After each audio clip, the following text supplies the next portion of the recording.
வணக்கம். இன்றைய முக்கிய செய்திகள். பிரெஞ்சு ஆட்சி காலத்தில் கடந்த 1936ஆம் ஆண்டு வங்காள விரிகுடா கடலில் பயணிக்கும் கப்பல்களுக்கு வழிகாட்டும் நோக்கில் இந்த பழைய கலங்கரை விளக்கம் கட்டப்பட்டது. 29 மீட்டர் உயரமும் 132 படிக்கட்டுகளும் கொண்ட இந்த பாரம்பரிய கட்டிடம் சோழமண்டல கடற்கரையில் அமைக்கப்பட்ட முதல் கலங்கரை விளக்கமாகும். 1979 வரை பயன்பாட்டில் இருந்த இக்கோபுரம் காலப்போக்கில் மோசமடைந்ததை தொடர்ந்து தற்காலிகமாக மூடப்பட்டிருந்தது. புதுச்சேரியின் பழைய கலங்கரை விளக்கத்தை கடந்த ஜூன் 25ஆம் தேதி மத்திய நிதியமைச்சர் நிர்மலா சீதாராமன் முறைப்படி திறந்து வைத்தார். சுற்றுலா மேம்பாடு மற்றும் வரலாற்று விழிப்புணர்வை ஏற்படுத்தும் நோக்கில் இந்த பழைய கலங்கரை விளக்கம் இன்று முதல் முழுமையாக மக்கள் பயன்பாட்டிற்கு வருகின்றது. நாள்தோறும் காலை 9:30 மணி முதல் மாலை 5:30 மணி வரை பொதுமக்கள் பார்வையிடலாம். சுற்றுலா பயணிகள் இதன் மேல் தளத்திற்கு சென்று புதுச்சேரி கடற்கரை சாலை மற்றும் ஒட்டுமொத்த நகரத்தின் 360 டிகிரி காட்சியை ரசிக்க வழிவகை செய்யப்பட்டுள்ளது. புதுச்சேரியின் முக்கிய கலாச்சார அடையாளமாக விளங்கும் இந்த தளம் இனி வரும் நாட்களில் சுற்றுலா பயணிகளை பெரிதும் ஈர்க்கும் என எதிர்பார்க்கப்படுகின்றது.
புதுச்சேரி ஹெரிடேஜ் ரவுண்ட் டேபிள் 167 சார்பில் புதுச்சேரி இந்திரா காந்தி அரசு மருத்துவக் கல்லூரி மற்றும் ஆராய்ச்சி நிறுவனத்திற்கு ரூபாய் 13 லட்சம் மதிப்பிலான அதிநவீன வெண்டிலேட்டர் முதலமைச்சர் ரங்கசாமி முன்னிலையில் நன்கொடையாக வழங்கப்பட்டது. தீவிர சிகிச்சை பிரிவில் பயன்படுத்தப்படும் இந்த வெண்டிலேட்டர் அவசர மற்றும் உயிர்காக்கும் சிகிச்சை பெறும் நோயாளிகளுக்கு மேம்பட்ட சுவாச ஆதரவை வழங்கும். வெண்டிலேட்டர் வழங்கும் நிகழ்வில் மருத்துவக் கல்லூரி இயக்குநர் டாக்டர் உதயசங்கர், மருத்துவ கண்காணிப்பாளர் டாக்டர் ஜோசப், ராஜேஷ் உள்ளிட்டோர் கலந்து கொண்டார்கள்.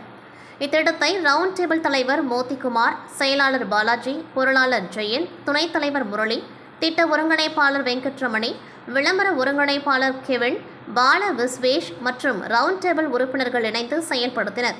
இந்த நன்கொடை மூலம் அரசு மருத்துவமனையின் தீவிர சிகிச்சை வசதிகள் மேலும் வலுப்பெறும் என மருத்துவமனை நிர்வாகம் தெரிவித்துள்ளது. புதுவை அரசு சாலை போக்குவரத்து கழக மின்சார பேருந்து ஓட்டுநர்களின் ஊதிய பிரச்சினை தொடர்பாக நேரில் சென்று ஜோஸ் சார்லஸ் மார்டின் தீர்வு காண உறுதியளித்தார். மேலும் போராட்டத்தில் ஈடுபடும் ஓட்டுநர்களுடன் தீவிர பேச்சுவார்த்தை நடத்தி பொதுமக்கள் நலனுக்காக வேலைநிறுத்தத்தை கைவிட்டு பணியை தொடருமாறும் வேண்டுகோள் விடுத்தார். புதுவை அண்ணா சிலை அருகில் உள்ள மின்சார பேருந்து சார்ஜிங் நிலையத்தில் லட்சிய ஜனநாயக கட்சியின் தலைவரும் காமராஜ் நகர் தொகுதி சட்டமன்ற உறுப்பினருமான ஜோஸ் சார்லஸ் மார்டின் பேச்சுவார்த்தை நடத்தினார்.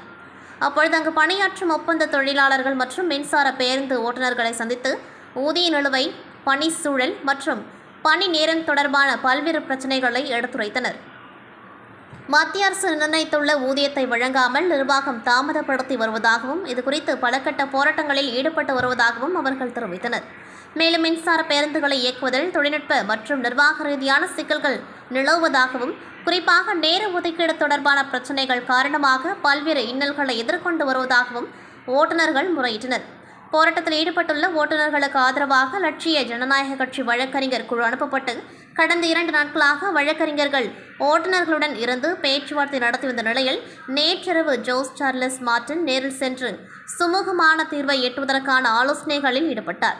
பிரச்சினைக்கு தீர்வு காண நிர்வாகத்தின் உரிய பிரதிநிதிகள் நேரில் வந்து பேச்சுவார்த்தை நடத்த வேண்டும் என்று ஓட்டுநர்கள் வலியுறுத்திய நிலையில் இன்று நிர்வாக தரப்பினர் சந்திப்பதாக உறுதியளித்துள்ளதாக கூறப்படுகின்றது. இதையடுத்து ஓட்டுநர்கள் மற்றும் நிர்வாகத்தின் அடிப்படை கோரிக்கைகள் மற்றும் பிரச்சினைகள் குறித்து விரிவாக கேட்டறிந்த ஜோஸ் சார்லஸ் மார்டின் எம்எல்ஏ சம்பந்தப்பட்ட அதிகாரிகளை சந்தித்து சுமூகமான தீர்வை ஏற்படுத்த தேவையான நடவடிக்கைகள் மேற்கொள்வதாக உறுதியளித்தார். மேலும் பிரச்சினைக்கு விரைவில் தீர்வு காணப்படும் என்ற நம்பிக்கை தெரிவித்து அதுவரை பொதுமக்கள் பாதிக்கப்படாத வண்ணம் வேலைநிறுத்தத்தை தொடராமல் மின்சார பேருந்து சேவையை வழக்கம் போல் இயக்குமாறு ஓட்டுநர்களிடம் அவர் கேட்டுக்கொண்டார். தொடர்ந்து மின்சார பேருந்தில் பயணம் செய்து ஓட்டுநர்கள் மற்றும் பணியாளர்கள் எதிர்கொள்ளும் நடைமுறை சிக்கல்கள் மற்றும் இடையூறுகளையும் அவர் நேரில் கேட்டறிந்தார். இந்த பேச்சுவார்த்தையின் பொழுது லட்சிய ஜனநாயக கட்சி பொதுச் செயலாளர்கள் டாக்டர் துரைசாமி, வழக்கறிஞர் பிரபாகரன் மற்றும் கட்சியின் வழக்கறிஞர் குழு உள்ளிட்டோர் உடன் இருந்தனர். புதுவை அரசின் போக்குவரத்து துறை செயலர் முத்தம்மாவுடன் லட்சிய ஜனநாயக கட்சி தலைவரும் காமராஜ் நகர் தொகுதி சட்டமன்ற உறுப்பினருமான ஜோஸ் சார்லஸ் மார்டின் நேரில் சந்திப்பு. புதுவையில் பொது தனியார் கூட்டாண்மை முறையில் இயக்கப்படும் மின் பேருந்துகளில் பணிபுரியும் ஒப்பந்த ஓட்டுநர்கள் எதிர்கொள்ளும் குறைகள் மற்றும் பிரச்சினைகள் மற்றும் புதுவையின் முக்கிய சந்திப்புகளில் யூ-டர்ன் அமைப்பை செயல்படுத்த கோருதல் குறித்தான மனுவை வழங்கினார்.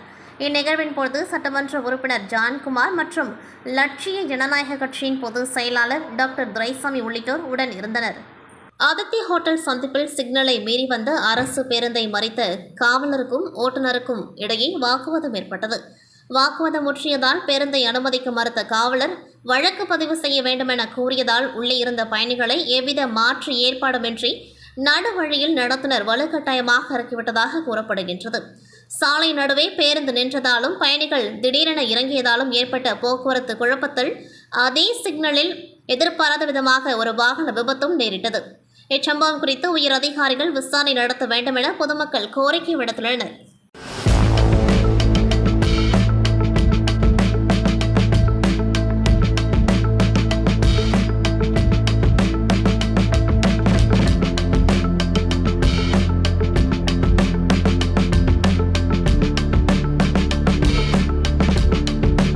புதுச்சேரி தட்டாஞ்சாவடி பகுதியில் கேஸ் லைன் பதிக்கும் பணி நடைபெற்ற பொழுது வழியாக அமைக்கப்பட்டுள்ள குடிநீர் குழாயில் உடைப்பு ஏற்பட்டுள்ளது. இதன் காரணமாக அதன் மூலம் பயனடையக்கூடிய உருளையன்பேட்டை தொகுதி மற்றும் பல்வேறு நகர பகுதியில் குடிநீர் விநியோகம் தடைப்பட்டுள்ளதாக கூறப்படுகின்றது. கடந்த 2 தினங்களாக உருளையன்பேட்டை தொகுதியில் குடிநீர் விநியோகம் தடைப்பட்டுள்ளதாக கூறியும் சுத்தமான குடிநீர் கிடைப்பதில்லை, உப்பு தண்ணீர் அதிகமாக கலந்து வருவதாக கூறி தொகுதி சட்டமன்ற உறுப்பினர் நேரு தலைமையில் பாதிக்கப்பட்ட ஆண்கள், பெண்கள் என 100க்கும் மேற்பட்ட மக்கள் சட்டசபை நோக்கி வந்து சட்டசபை படிக்கட்டில் அமர்ந்து தர்ணா போராட்டத்தில் ஈடுபட்டனர். சுத்தமான குடிநீர் விநியோகம் செய்யும் வரை போராட்டத்தை கைவிட மாட்டோம் என சட்டமன்ற உறுப்பினர் தெரிவித்தார். பொதுப்பணித்துறை குடிநீர் பிரிவு அதிகாரி சட்டமன்ற உறுப்பினரிடம் பேச்சுவார்த்தை நடத்தியும் அரசு எங்களுக்கு உத்தரவாதம் அளித்தால் மட்டுமே இந்த போராட்டத்தை கைவிடுவோம் என்றும் அதுவரை எங்கள் போராட்டம் தொடரும் என சட்டமன்ற உறுப்பினர் நேரு தெரிவித்தார்.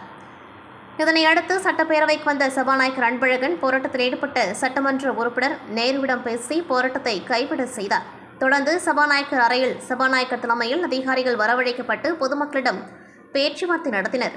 புதுச்சேரி மாநிலம் அரியங்குப்பம் பிசிபி நகரில் அமைந்துள்ள அருள்மிகு முத்தாலம்மன் திருக்கோவிலின் 71வது ஆண்டு உற்சவ விழா பக்தி பரவசத்துடன் நடைபெற்று வருகின்றது. கடந்த 22ஆம் தேதி கொடியேற்ற நிகழ்ச்சியுடன் தொடங்கிய இந்த உற்சவம் தினந்தோறும் சிறப்பு பூஜைகள் மற்றும் ஆன்மீக நிகழ்வுகளுடன் சிறப்பாக நடைபெற்று வருகின்றது. விழா நாட்களில் அம்மனுக்கு விசேஷ அபிஷேகம், அலங்காரம் மற்றும் மகா தீப ஆராதனை நடைபெற்றது. இதில் ஏராளமான பக்தர்கள் கலந்து கொண்டு அம்மனை தரிசித்து அருள் பெற்றனர். இதன் தொடர்ச்சியாக நேற்று காலை விழாவின் முக்கிய நிகழ்வான குதிரை விடுதல் நிகழ்ச்சி பக்தர்களின் கோஷங்களுடன் விமர்சையாக நடைபெற்றது. தொடர்ந்து ஐயனாரப்பன், பூரணி பொற்கொலை மற்றும் வீரன் சுவாமிகள் சிறப்பு அலங்காரத்தில் எழுந்தருளி மேளதாளங்கள் முழங்க பக்தர்களின் பக்தி முழக்கத்துடன் முக்கிய வீதிகள் வழியாக வீதி உலா வந்து அருள் பாலித்தனர். இந்த ஆன்மீக விழாவிற்கான அனைத்து ஏற்பாடுகளையும் விழா குழுவினர், பிசிபி நகர் கிராம மக்கள், கிராம பஞ்சாயத்தினர் மற்றும் இளைஞர்கள் இணைந்து சிறப்பாக மேற்கொண்டு வருகின்றனர். விழாவில் நாள்தோறும் ஏராளமான பக்தர்கள் கலந்து கொண்டு சுவாமி தரிசனம், ஆன்மீக நிறைவை அடைந்து வருகின்றனர். விழாவில் நாள்தோறும் ஏராளமான பக்தர்கள் கலந்து கொண்டு சுவாமி தரிசனம் செய்து ஆன்மீக நிறைவை அடைந்து வருகின்றனர். புதுச்சேரி மாநிலம் அரியங்குப்பம் சிவலிங்கபுரத்தில் அமைந்துள்ள அருள்மிகு திரிபுர சுந்தரி சமேத சிவசைலநாதர் திருக்கோவிலில் ஆனி மாத பௌர்ணமியை முன்னிட்டு நேற்றிரவு சிறப்பு பூஜைகள் மற்றும் மகா தீப ஆராதனை பக்தி பரவசத்துடன் நடைபெற்றது. இதில் ஏராளமான பக்தர்கள் கலந்து கொண்டு சுவாமி தரிசனம் செய்து அம்பாளை தரிசித்து வழிபட்டனர். அப்பொழுது தனது வேண்டுதல் நிறைவேறியதற்கான நன்றிக்கடனாக பக்தர் ஒருவர் கோவிலின் மூலவர் திரிபுர சுந்தரி அம்மனுக்கு ரூபாய் 2.25 லட்சம் மதிப்பிலான தங்க நகைகளை நன்கொடையாக வழங்கினார். இந்த தங்க நகைகளை கோவில் அறங்காவல் குழு தலைவர் ஜெயராமன் மற்றும் கோவில் நிர்வாகிகள் பெற்றுக்கொண்டு பக்தருக்கு நன்றி தெரிவித்தனர். பக்தர்களின் வேண்டுதல்கள் நிறைவேறிய பின்னர் கோவிலுக்கு தங்கம், வெள்ளி உள்ளிட்ட காணிக்கைகளை வழங்கும் மரபு தொடர்ந்து நடைபெற்று வருவதாகவும் இந்த நன்கொடை கோவிலின் ஆன்மீக மற்றும் அர்ப்பணிகளுக்கு உறுதுணையாக அமையும் என்றும் கோவில் நிர்வாகம் தெரிவித்தது. புதுச்சேரி மாநிலம் வில்லியனூர் பத்மினி நகர் பொதுப்பணித்துறை குடிநீர் பிரிவு அலுவலகத்தில் பணி நிறைவு பெற்ற ஊழியர்களுக்கு பாராட்டு விழா நடைபெற்றது. உதவி பொறியாளர் திருவேங்கடம் தலைமையில் நடைபெற்ற விழாவில் ஆரியபாளையம் குடிநீர் பிரிவை சேர்ந்த சரவணன் மற்றும் நேட்டப்பாக்கம் குடிநீர் பிரிவை சேர்ந்த ராமச்சந்திரன், சுந்தரமூர்த்தி ஆகியோர் சால்வை அணிவித்து நினைவு பரிசுகள் வழங்கி கௌரவிக்கப்பட்டனர்.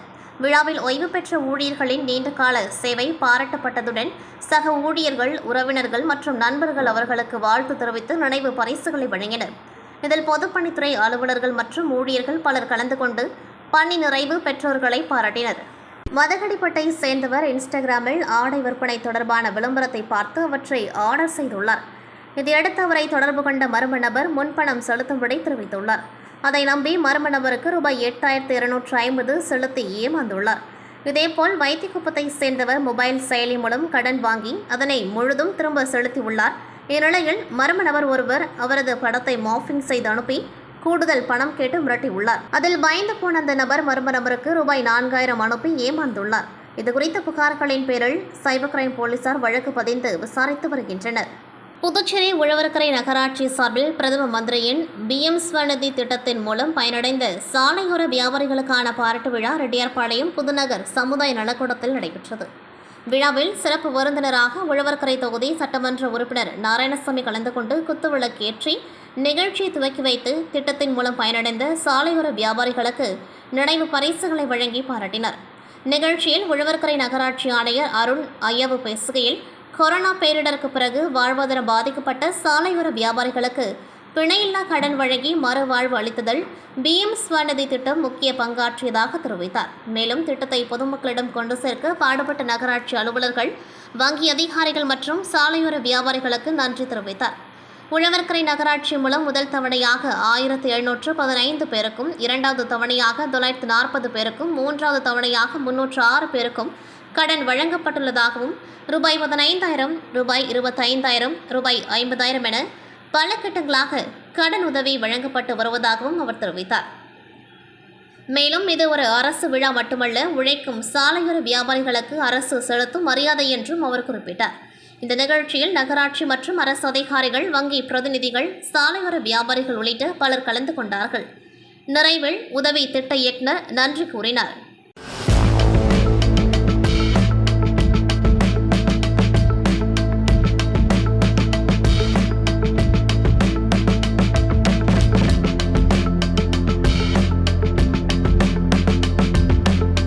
புதுச்சேரி காஸ்மோபாலிட்டன் லயன்ஸ் சங்கம் சார்பில் சமூக நலப்பணியின் ஒரு பகுதியாக வெங்கட நகர் பூங்கா பின்புறம் அமைந்துள்ள ஸ்மைல் ஷெல்டர் ஹோம் காப்பகத்தில் வசிக்கும் ஆதரவற்றோர் மற்றும் முதியோர்களுக்கு அத்தியாவசிய நலத்திட்ட உதவிப் பொருட்கள் வழங்கும் நிகழ்ச்சி நடைபெற்றது. நிகழ்ச்சிக்கு சங்க தலைவர் GV கிருஷ்ணமூர்த்தி தலைமை தாங்கினார். இதில் காப்பக வாசிகளுக்கு புடவைகள், வேட்டிகள், கைலிகள், பெட்ஷீட்டுகள் மற்றும் அரிசி உள்ளிட்ட அத்தியாவசிய பொருட்கள் வழங்கப்பட்டன. இந்த உதவிகளை பெற்றுக்கொண்ட காப்பக நிர்வாகிகளும் பயனாளிகளும் லயன்ஸ் சங்கத்தினருக்கு நன்றி தெரிவித்தனர். நிகழ்ச்சியில் முன்னாள் மாவட்ட ஆளுநர் சுபாஷ் சந்திர போஸ் சிறப்பு விருந்தினராக கலந்து கொண்டு சமூக சேவையின் முக்கியத்துவத்தை எடுத்துரைத்தார். தொடர்ந்து சங்க செயலாளர் திருவேங்கட மற்றும் நிர்வாகிகள் மதிவாணன், ஸ்ரீதர் பிள்ளை, யுவராஜ், சாம்ராஜ், வேல்முருகன், நடராஜ், திருவேங்கடம், சித்ரா உள்ளிட்டோர் பங்கேற்று நலத்திட்ட உதவிகளை வழங்கினர்.